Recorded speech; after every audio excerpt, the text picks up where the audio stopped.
The next day morning I was off to the bus station to purchase a ticket to Pula. The luggage charge was 10 kuna, or about £2, which is more than the actual passenger fare.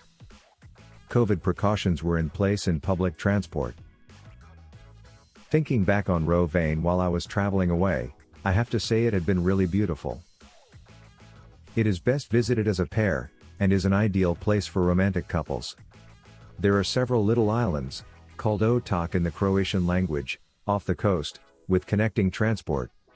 If I come again, I may stay in a hotel in a tiny island, and certainly not travel solo.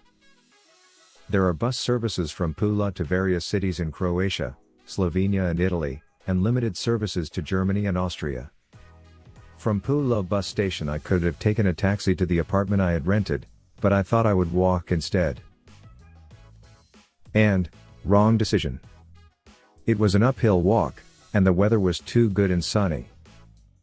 Don't get me wrong, although I have a preference for cold, dark, rainy and snowy days, I like a little sun, as long as I am not doing anything physical.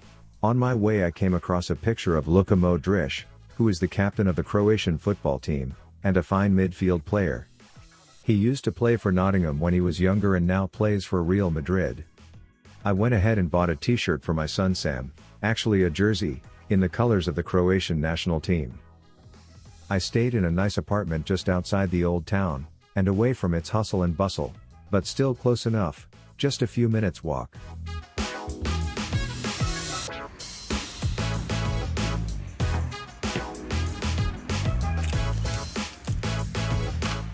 A somewhat shabby-looking exterior and underwhelming surroundings belie a very nice apartment with 3 ensuite double rooms, a spacious kitchen, and a living room on the second level.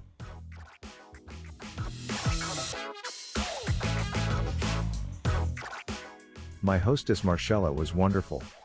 She gave me a good overview of the city, about where to go, what to eat, about the taxis, and which beaches to go to.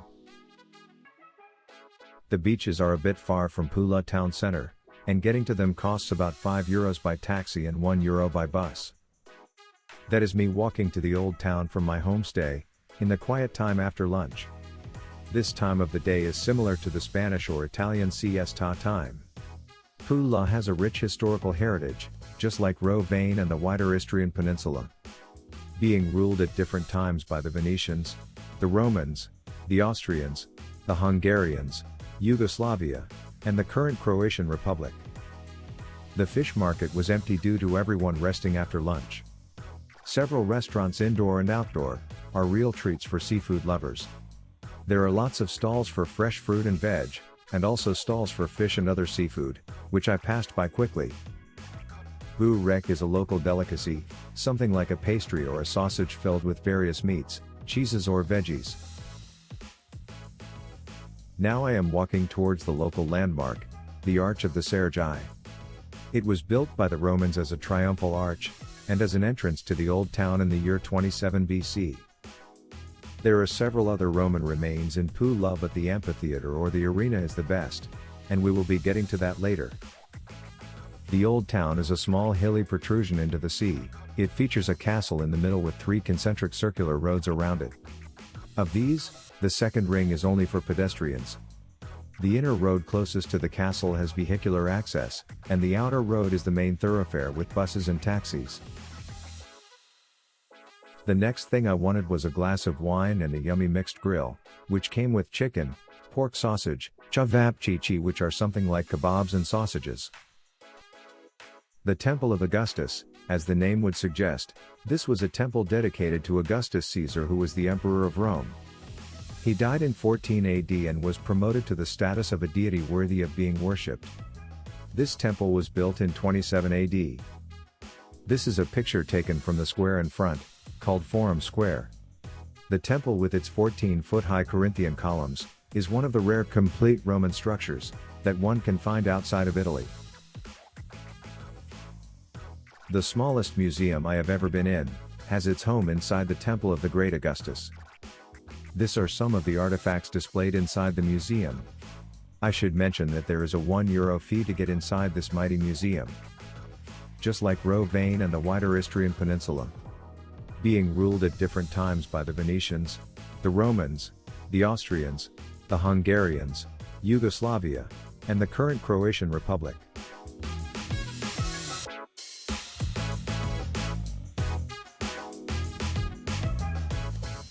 Inside, it is a bit spooky at places.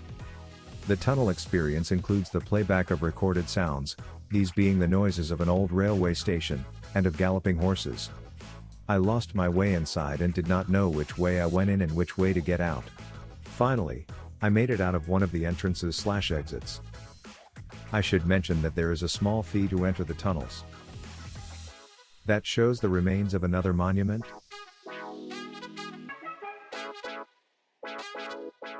And here I reached the Roman Amphitheater, Pula Arena, also called Pula Arena. It is one of the few well-preserved Roman amphitheaters in the world, constructed in limestone between the years 27 to 68 AD. It also happens to be one of the 6 largest Roman arenas in the world at present. It has a complete circular wall with arches. I did not go inside as most of the interior can be seen from the outside. It did not look like it had a complicated interior as in the Colosseum of Rome.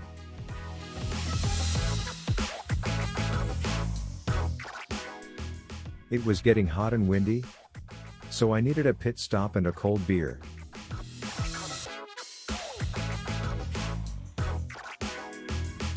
The old town as a whole is on a little hill, with the castle in the middle at the highest point.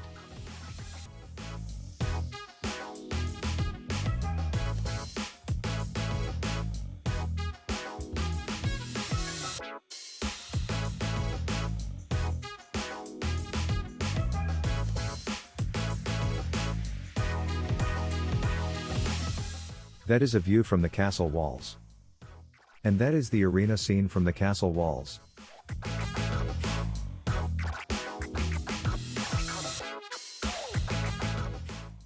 And something else worth watching, the evening sun setting into the Adriatic Sea. The cranes in the port transform into a great artwork and colorful light display. A view of the arena at night. After walking around the arena, I walked back to the middle of the old town and the castle.